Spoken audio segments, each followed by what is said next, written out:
Coach, set us straight on Doug Martin, because I think we probably made more of it than it really was a game time decision on your end.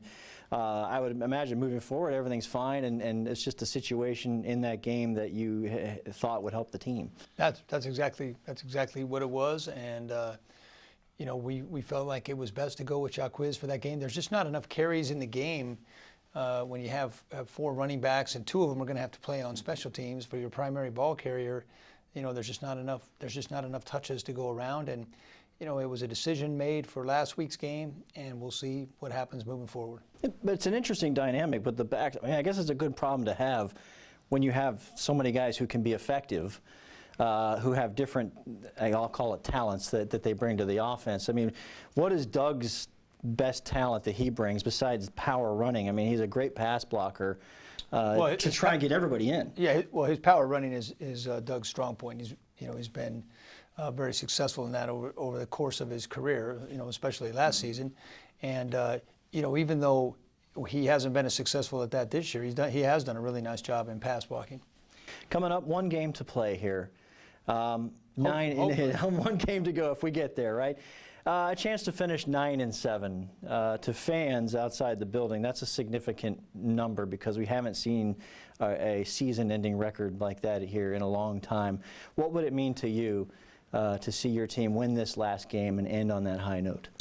Well, we want to win every game first and foremost, and you know, it just doesn't work out in your favor all the time. And you know, next up is Carolina. It's the home finale.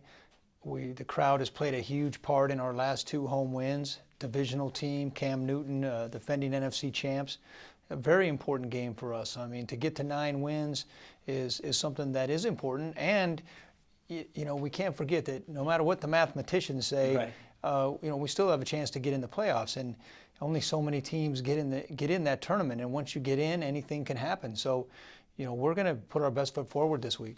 Have you reflected at all on the season, even with 1 game to play? This has been a really good sign of progress, I think, to a lot of people. I don't know how you would define progress when it's all over, but have you had a chance to look back at this season yet and say, you know what, this team is headed in the right direction? Well, that's something that Jason and I will spend a lot of time with once the season is finally over. But when the season is going on, you just don't have time to there's no time for reflection, because you're always dealing with the next game.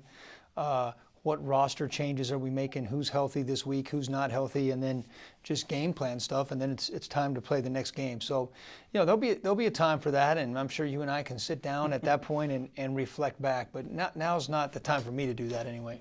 Where do you stand on when you have guys who are banged up going into a final game, and where's the line, I suppose, where you say, all right, we need to be sensible here, or listen, if you're okay, get in there and play, give us a chance to win? Yeah, I think player safety always takes the top precedence. But again, we have to go back. People are acting like this season is over for us.